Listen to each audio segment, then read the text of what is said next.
Flo, tu viens? C'est prêt. Flo, ça va être froid. Voilà, j'ai pris le but. Oui. J'ai pris un but. Et alors, c'est la fin du monde. Oui, c'est la fin du monde. J'ai pris un but, là. Je suis dégoûté. Mais t'es complètement addict, un vrai gamin. Addict, hein. Bah, mais si. Non, je suis pas addict. Oui. Je suis pas addict. On en parle avec nos invités, si Oui, tu veux. non, Mais si oui, tu ça veux, dit. mais je Oui. suis pas addict. Complètement. Non, je suis pas addict. Complètement. Mais je suis pas Mais je te addict. dis Je te que dis, oui. je suis pas addict. Je te dis.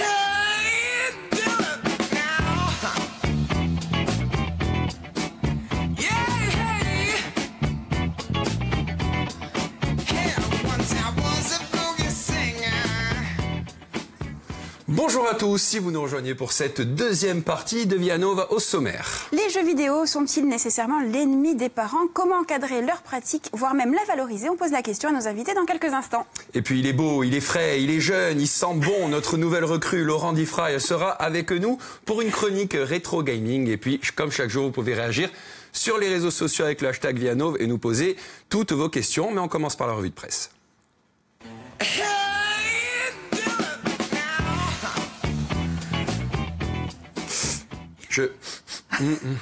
Ça sort. Ah, le gilet jaune. Vous êtes médium. Vous voyez, hein. Je savais, j'en étais sûr. C'était assez inattendu. Hein. Ben oui. On est à J-1, hein, donc évidemment, tout le monde y va de son analyse anxiogène d'ailleurs, ou un petit peu plus objective parfois. Voilà. On commence avec Le Point qui a choisi, regardez, en couverture, la statue vandalisée du musée de l'Arc de Triomphe.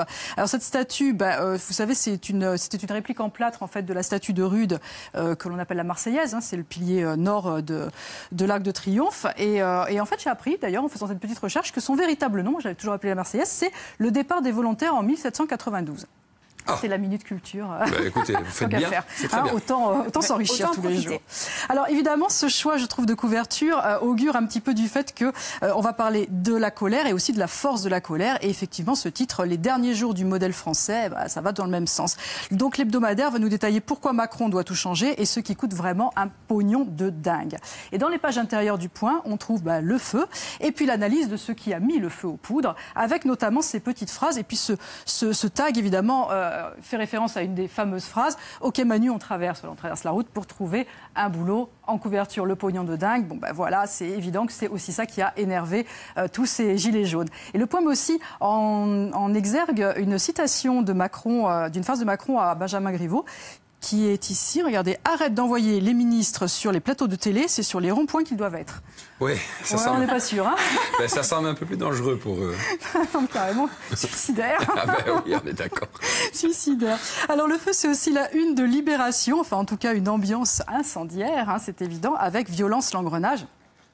Donc on voit évidemment comment la colère s'est transformée, nous dit le quotidien, en émeute. Et il nous donne l'analyse de deux philosophes, tout à fait intéressantes, les deux analyses. Mais j'ai retenu dans celle de Frédéric Gros sa réponse à la déclaration qu'on a entendue tous. La colère est légitime, nous l'entendons, mais rien ne peut justifier la violence. Et lui, il répond, on voudrait donc une colère, mais polie, bien élevée, qui remette une liste de doléances et qui remercie évidemment les politiques de bien vouloir la lire. Eh ben non, ça ne fonctionne pas comme ça. Ben non, mais la colère est synonyme de violence, non? Très souvent, oui. C'est un moyen d'expression effectivement de la colère, la violence. Et c'est cette violence que l'on craint. Et l'humanité titre sobrement panique au sommet parce qu'on en a vraiment très peur de cette violence. Face aux gilets jaunes, nous dit le quotidien, le gouvernement sous pression se contredit et joue avec la peur. C'est-à-dire qu'il essaie de nous faire peur en nous expliquant que les gens vont arriver à Paris pour tuer des gens. Les Parisiens sont ravis d'ailleurs. Et en même temps, le gouvernement a très peur de cette fameuse pénétration dans l'Élysée, etc., etc. Alors la peur, c'est aussi évidemment la une de l'opinion. Regardez, on va voir ça. Macron face à l'hyperviolence. Mais ce qui est intéressant aussi, c'est le dessin de Cac. Allez, on l'a agrandi parce que franchement, chaque jour, on se régale avec Cac. Avec évidemment cette citation, cette référence de la scène mythique de Psychose d'Alfred Hitchcock. Donc il n'est pas face finalement à la menace, il est dos. Exactement, voilà, il ne nous manque plus que la musique. Mais c'est une scène qui finit plutôt mal. Hein. Je me décale pas. Une scène qui finit plutôt mal, il faut le savoir. Ça fait très peur, en effet, oui. Alors Marianne a choisi un autre angle, un petit peu moins terrifiant. C'est cela, oui. Vous l'avez vécu. Un petit peu moins terrifiant, c'est « Nous sommes le peuple et nous ne nous tairons pas ». Donc, on l'a compris, l'hebdomadaire donne la parole à ces femmes et ces hommes qui, avant de former une foule, pas toujours très contrôlable, il faut l'avouer, sont des individus qui ont des revendications. Alors Marianne s'en donne aussi à cœur joie avec les dessins de presse, évidemment les dessins humoristiques, avec les petites phrases aussi qui font mal. Celle-ci par exemple, ce dessin-là. Le miracle Macron, en 1 an et demi, les analphabètes ont déjà appris à écrire. On avait oublié les analphabètes aussi, ça faisait partie des phrases qui blessent. On a ici Édouard Philippe, le temps du dialogue, ma porte reste ouverte, évidemment, puisqu'il n'y a plus absolument plus rien autour de lui. J'en peux plus, moi non plus, il faut éteindre les bougies. Ici, nous avons la COP 24, la France mauvaise élève. C'est sûr que depuis un mois, nous n'avons pas amélioré notre bilan carbone, c'est évident. Et on aime bien aussi ce petit Gérard Collomb, là, devant sa télévision à la mairie de Lyon, qui dit les gilets jaunes. Oh, il est très bien ce nouveau feuilleton. Enfin voilà, regardez tout. C'est très drôle. Ça passe toujours mieux avec le sourire. Ah oui, c'est sûr que tout passe toujours mieux avec le sourire. Mais de son côté, le Parisien n'a pas fait tellement dans l'humour. Mais il joue, lui, sur les deux volets, c'est-à-dire la peur, avec ce titre, un samedi à très haut risque. Donc le rassemblement prévu inquiète les autorités qui craignent des drames et entre forces de l'ordre et les manifestants. Et le deuxième volet, d'ailleurs, c'est assez étonnant que ce soit marqué par une déchirure comme ça, c'est la voix de ceux qui prônent le dialogue avec ces Français qui appellent au calme. Et Corse Matin. Alors Corse Matin, en fait, s'intéresse aussi à ce sujet avec une qui fait un peu sourire, parce qu'hier, quand même, quand on a mis un temps fou à arriver jusqu'à la station, un peu exaspéré malgré tout, toute la compréhension que l'on peut avoir, et qu'on est tombé sur ce jeune homme caché dans un carton déguisé en radar, et bien évidemment, notre stress est un petit peu retombé. Ça nous a fait rire, il avait son appareil photo, il pouvait flasher, c'était très bien. Et ça nous rappelle évidemment l'inénarrable Rémi Gaillard qui s'était déguisé en radar, qui avait flashé tout un tas de voitures. Et évidemment, à un moment, une voiture de police qui s'arrête pour l'arrêter. Et lui, essaie de partir complètement en travers. Voilà, la vidéo est toujours disponible. Et on adore aussi son slogan d'ailleurs, c'est en faisant n'importe quoi qu'on devient n'importe qui. Alors justement, c'est une transition extraordinaire parce que ce n'est pas n'importe qui Settiman met à l'honneur cette semaine, puisqu'on est vendredi, c'est donc le jour de Settiman, avec ce dossier, regardez, Histoire parfois corse, de médecine. Et en fait, c'est un petit saut, nous dit-on, dans le passé, en compagnie du professeur Jean-Noël Fabian, et où il est également question de Corsican Doctor d'hier et d'aujourd'hui. En fait, il s'agit pour cette image-là, de l'illustration de la couverture d'une bande dessinée qui a été écrite justement par Jean-Noël Fabian, qui est un super médecin bien sûr, mais aussi narrateur. Et cette bande dessinée est dessinée par Philippe Bercovici. Voilà. Alors évidemment, l'article de Settiman, il est super. Je vous encourage vraiment à le lire. On parle de tout un tas de médecins qu'on connaît bien, Francine Lec, Laurent Lantier, Xavier Emmanuel et d'autres qu'on connaît un peu moins bien. C'est tout à fait passionnant. Mais aussi, ça donne vraiment envie de lire cette bande dessinée. D'accord. Bon, on va essayer de la lire. On va suivre votre prescription. Oui. Oh, joli. Ah ben c'est bien. C'est beau. C'est bien. J'arrête. Okay. Bon, moi, Alors, on arrête avec la bande dessinée, mais je vous laisse avec du dessin quand même, parce que finalement, la base du jeu vidéo, c'est un petit peu le dessin quand même. Et des graphismes intéressants. Ça va. Merci beaucoup, Marie-Jo. On se retrouve quand la semaine prochaine. Lundi, oui. Bon week-end alors. À vous aussi. Merci. Allez, il est 12h33. C'est l'heure du débat de Vianova. Venez, installez-vous. Alors longtemps, leur pratique est restée confidentielle ou réservée à des adolescents solitaires. Mais ça, c'était avant. Les jeux vidéo aujourd'hui sont un véritable loisir de masse et représentent un marché au chiffre d'affaires record. Pour autant, leur démocratisation n'a pas donné toutes les réponses aux parents qui se trouvent souvent démunis face à la vie virtuelle et parallèle de leurs adolescents. Alors pour en parler, nous accueillons Vanessa Lalo, psychologue spécialisée dans les jeux vidéo. Bonjour. Barbara Luquet de l'association Nostral Gaming. Bonjour. Et Julien Ayouti, gamer et fier de l'être. Bonjour et bienvenue. C'est bien d'assumer. Merci d'avoir accepté notre invitation. Alors, selon l'IFOP, 68% des Français âgés de 18 ans et plus jouent aux jeux vidéo. Et si on devait ajouter les moins de 18 ans, on frôlerait les quasi 100%. Par jeux vidéo, on entend bien sûr les jeux de console et d'ordinateur, mais également les applications sur les tablettes et les téléphones. Vanessa Lalo, comment explique-t-on ce raz-de-marée ?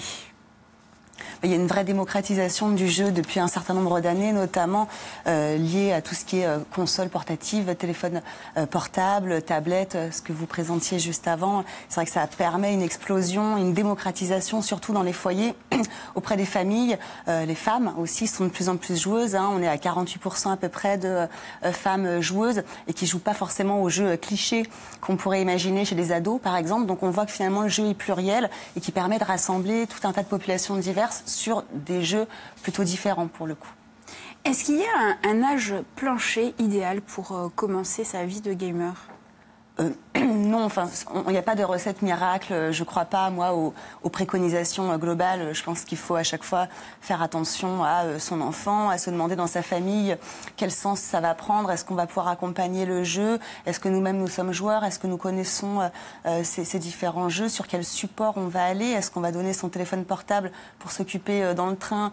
Ou est-ce qu'on va aller sur une console peut-être un peu plus sécurisante pour les parents avec un contrôle parental? Bon, chaque famille doit faire ses propres choix. Et c'est peut-être ça le message le plus important à faire passer, à mon avis. C'est pas à quel âge on commence, c'est comment on accompagne et comment on guide les jeunes vers des jeux qui nous conviennent en tant qu'adultes. Comment les jeux vidéo sont-ils sortis de leur secteur de niche pour vraiment après investir? Parce qu'il y a encore, une vingtaine d'années, c'était encore un secteur de niche où c'était pas forcément bien vu de jouer aux jeux vidéo. Enfin, c'était très cliché, quoi. La technologie a permis quand même qu'on fasse un bond en avant. Aujourd'hui, on a tous la technologie dans notre poche, encore une fois, avec les téléphones. Donc ça permet que tout le monde puisse être joueur. Et quand on voit aujourd'hui les cartes graphiques, la performance qu'on peut voir dans les graphismes, dans les différents jeux, en fait, on voit que c'est ça aussi qui permet cette démocratisation. La réalité augmentée, la réalité enrichie. Enfin, on commence à avoir tellement de technologies à portée de main que le jeu a automatiquement suivi. Et ça a permis le jeu de démocratiser aussi les technologies. Donc il y a un jeu... Oui, ils se répondent en fait, finalement. Qui s'inter-influence. Barbara Luquet, vous œuvrez au sein de l'association Noustral Gaming justement à cette démocratisation des jeux vidéo. Comment vous l'appréhendez?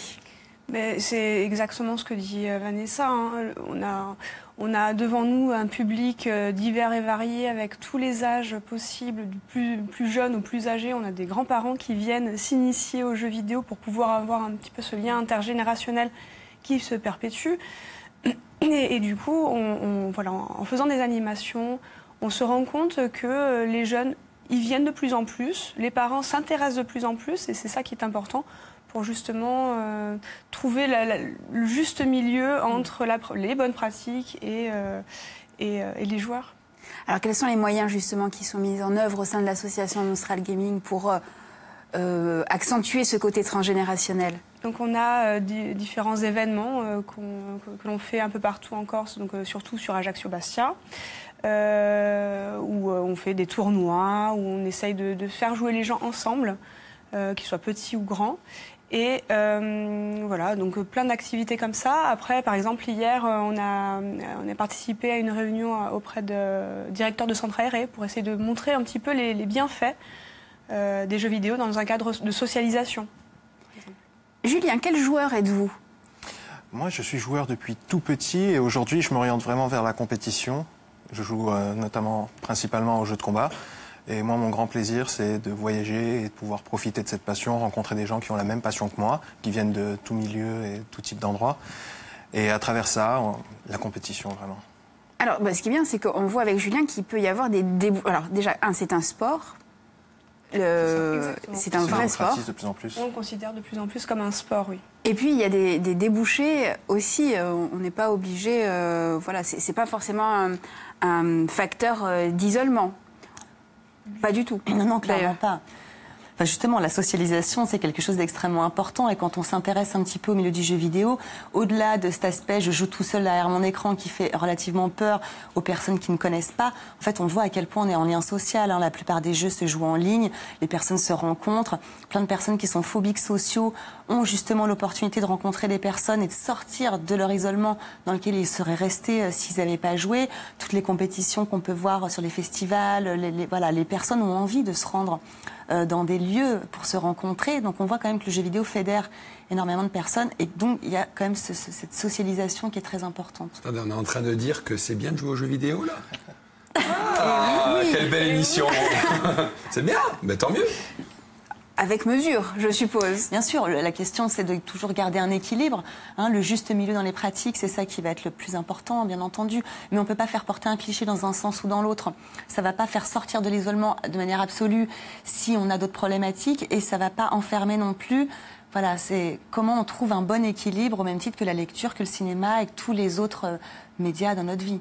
Julien, vous avez trouvé votre équilibre dans les jeux vidéo? Vous savez quand vous arrêtez, quand c'est trop? Moi, oui. toute façon, à mon âge, voilà, j'ai mon temps libre, j'ai mes loisirs. Mon loisir, c'est jouer aux jeux vidéo, donc forcément, je peux en profiter. À côté de ça, voilà, il faut aussi savoir faire la part des choses, passer du temps avec les gens qui sont proches de nous. Manger, dormir. Dormir, déjà, c'est un peu moins facultatif. Non, mais oui, évidemment, histoire de vraiment se sentir bien et de se sentir vraiment heureux dans ce qu'on fait, quoi. Vous passez combien de temps à jouer par jour? Alors, ça dépend des journées, parce qu'on a des journées plus chargées que d'autres, que ce soit en travail ou en contact social avec nos amis et nos proches. Une moyenne, allez.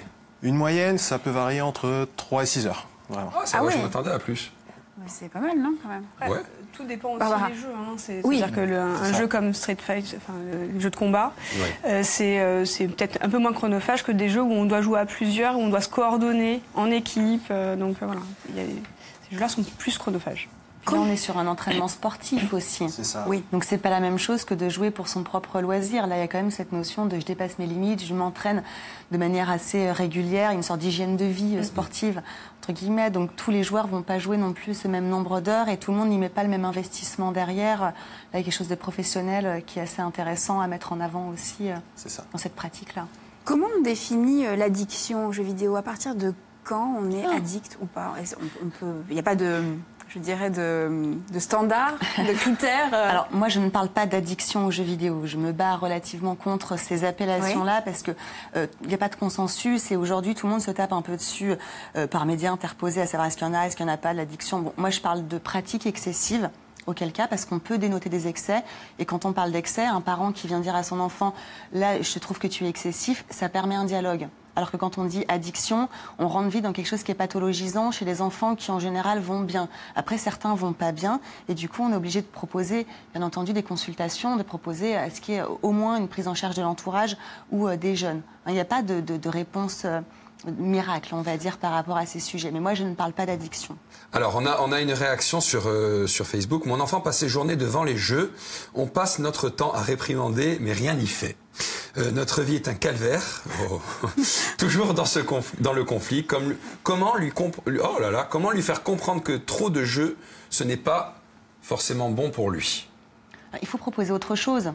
Je crois qu'on ne peut pas se dire en tant que parent, mon enfant joue trop, et d'abord ne pas savoir à quoi il joue, avec qui il joue, qu'est-ce qu'il est en train de trouver comme vecteur de socialisation, de construction, qu'est-ce que ça lui apporte en termes de développement de son cerveau, de ses facultés diverses et variées par rapport à ses compétences de demain, les métiers de demain. Enfin, on voit aujourd'hui qu'en fait le jeu, c'est symbolique en fait de tout un tas d'autres pans de nos vies, et du coup, en général, je conseille aux parents vraiment d'aller s'intéresser quand même particulièrement à ce que font leurs enfants, parce que c'est pas normal finalement, que l'enfant ait passé autant d'heures par jour sur un jeu sans qu'on lui propose une alternative. Alors, selon la même étude de l'IFOP, 33% des parents ne s'intéressent pas aux jeux vidéo utilisés par leurs enfants, et ce qui n'est pas le cas quand on parle de livres ou de films, par exemple. Barbara. C'est exactement ça. C'est qu'on se rend compte que les parents ne maîtrisent pas du tout l'importance qu'a le fait de mettre les enfants devant un jeu vidéo sans savoir ce qu'il y a à l'intérieur.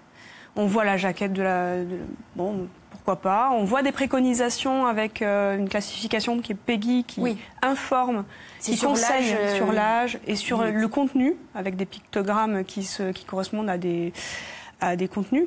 Et en fait, finalement, ils ne savent pas. Et les enfants se retrouvent parfois devant des jeux qui ne sont pas forcément adaptés au moment où ils les trouvent à quelque chose positif pour eux. C'est pas, voilà. Donc on essaye de leur expliquer qu'il faut qu'ils se renseignent, qu'ils posent la question à des gens qui sont compétents pour ça et voir si le jeu est adapté à l'enfant ou pas. Vous, dans votre atelier, les parents viennent aussi s'informer? On essaye un maximum que les parents viennent nous voir pour discuter avec nous. Après, on n'est pas des psychologues du tout. Éventuellement, on dirige vers des cellules un peu plus des psychologues quand il y a vraiment des cas particuliers, mais c'est rarement le cas. C'est très rarement le cas. Julien, est-ce que ça a été facile pour votre entourage de comprendre votre passion pour les jeux vidéo? Pas systématiquement, et ça a été un peu difficile, notamment lorsque je me suis lancé dans la compétition, quand j'ai vraiment commencé à, entre guillemets, travailler là-dessus, voir les détails du jeu, comment ça fonctionne, essayer de bien tout comprendre, pour plus tard, au moment du tournoi, des matchs, de bien comprendre qu'est-ce que je dois faire, pourquoi je dois le faire, ce genre de choses et tout. À ce moment-là, ça m'a pris un peu plus de temps. Il a fallu que je sacrifie un petit peu de temps, de loisirs, de soirées. C'est là où elle a entrepris la procédure de divorce. Ça a commencé à ce moment-là. Hein. C'est là qu'elle est partie avec les enfants. Non, mais j'ai déjà eu des réflexions de mes amis qui me disaient « Oui, on te voit moins. Oui, voilà, tu préfères faire ça plutôt que nous voir et tout. » Faut pas se laisser séparer, mais c'est important de comprendre aussi. Et vraiment, que ce soit à l'intérieur d'une famille ou autre, c'est bien de comprendre ce qu'on aime réellement et pourquoi on l'aime. Et je pense qu'au final, ça rassemble plus qu'autre chose. Alors, est-ce que c'est pas... J'ai une question, j'ai plein de questions aujourd'hui. C'est bien, mais super. Est-ce qu'on n'est pas dans une histoire aussi de génération? Est-ce que ça concerne pas plus les nouveaux parents? Je dirais, tout à l'heure, on disait que les jeux vidéo de nos jours sont quand même fantastiques, quoi. Il se passe des choses fantastiques. Est-ce que ça concerne pas justement ces futurs parents qui seront plus appropriés, je dirais, à en parler avec leurs enfants? Alors c'est sûr qu'il y a une vraie méconnaissance du monde des adultes envers les jeux vidéo, donc il y a un fossé qu'il faudrait essayer de réduire au fur et à mesure justement. Le rétro gaming par exemple permet de rallier aussi toutes les générations via des jeux qui sont qui font un peu moins peur, on va dire, parce qu'on n'est pas dans une course technologique, donc ça c'est une bonne solution par exemple. Donc la méconnaissance c'est un premier point. Après je vois aussi chez les nouveaux parents des jeunes qui ont beaucoup trop joué aussi passé une époque, des difficultés à positionner le curseur du jeu et du coup je crois qu'on recrée nous-mêmes aussi des symptômes en fonction de nos propres expériences. Donc peut-être qu'il faudrait qu'on arrête le côté trop subjectif vis-à-vis du jeu, qu'on remette le jeu comme un média à part entière, comme un outil quelque part, une sorte de prétexte à faire des rencontres, à se socialiser, à développer des morceaux de son cerveau, à se cultiver. Voilà. Et peut-être d'arrêter de lui faire porter tout un tas de clichés qui ne sont pas forcément les bons. Alors moi, pour ma part, je suis un peu nostalgique de cette période jeu d'arcade. Le côté rétro me manque, mais heureusement, Laurent qui sent bon est là pour nous en parler. Venez Laurent, rejoignez-nous, justement. Alors, qu'est-ce qui se passe du côté du rétro gaming? Alors, avant toute chose, déjà, est-ce que vous connaissez ce petit générique? Oui, carrément. Voilà. Tetris. Oh là là, ouais. Ça rappelle des souvenirs. Hein. Mais le rétro gaming, c'est un sujet qui rappelle évidemment des souvenirs. Hein. C'est l'occasion de retourner dans les années 80-90 où les bornes d'arcade ornaient les bars, les centres commerciaux, encore les bowling avec des jeux comme Tetris, Donkey Kong ou même Super Mario. Voilà, alors ça veut dire quoi le terme rétro gaming? Alors le terme rétro gaming, c'est un terme anglais qu'on peut traduire par les jeux vidéo d'avant en fait. Ça consiste à se passionner pour les jeux vidéo anciens mais aussi pour certaines consoles, notamment les bornes d'arcade, les consoles de salon ou les consoles portables comme la Mega Drive, la Sega ou la Nintendo 64. Et on remarque que depuis quelques années, avec le phénomène rétro gaming, il est revenu sur le devant de la scène, notamment avec Internet, qui permet d'acheter des consoles et des jeux de cette époque. Alors, le phénomène du rétro gaming existe aussi en Corse, bien sûr, avec notamment une entreprise qui réhabilite d'anciennes bornes d'arcade. Absolument, c'est Frédéric Lozano, un steward passionné de gaming, qui a créé en novembre 2017 sa micro-entreprise spécialisée dans la création et la réparation de bornes d'arcade. Donc Frédéric s'est rendu compte qu'il lui était assez facile de rejouer à ses anciennes consoles. Et l'envie de créer ses propres bornes d'arcade l'a poussé à monter son entreprise. Bon, pour l'instant, c'est l'unique salarié, mais ça se développe petit à petit. Et alors? Et alors, oui, autant, là. Donc cela prend combien de temps pour créer un rénover une machine? On n'en est pas là, non? Alors non, pas du tout. Autant pour moi. Il est le premier à réaliser ça de manière professionnelle en Corse. Ces bornes d'arcade sont 100% made in Corse. Il travaille avec des entreprises insulaires, notamment pour la récupération des écrans de jeu, pour les supports en bois et même pour l'impression des stickers sur les consoles. Il n'y a que pour ce qui concerne la carte du logiciel, qui doit faire appel à des entreprises du continent, mais il y a aussi une volonté que chaque borne d'arcade ait un design et un style particulier. Ok, donc cela prend combien de temps pour créer, créer ou rénover une machine? Alors il faut environ une vingtaine d'heures, Frédéric, pour construire une machine. Et pour la rénovation, en fait, ça dépend de l'état de la console. Il y a des bornes qui sont restées plusieurs années dans des garages où il faut changer littéralement tout, et d'autres où il faut juste remplacer quelques boutons. Donc il reçoit notamment beaucoup de demandes de particuliers qui ont grandi au cœur de cette époque du gaming et qui trouvent que les jeux vidéo d'aujourd'hui sont un peu trop compliqués. Ah, bon, dommage. On aime bien aussi les jeux vidéo d'aujourd'hui, non? Oui. Où on a passé l'âge. Où on a passé l'âge, je sais pas. Bon. En tout cas, on a des réponses. Mais merci beaucoup, Laurent. Merci à vous. À très bientôt. Ciao. Est-ce qu'on peut parler, il nous reste quelques minutes d'émission, du phénomène Fortnite, s'il vous plaît?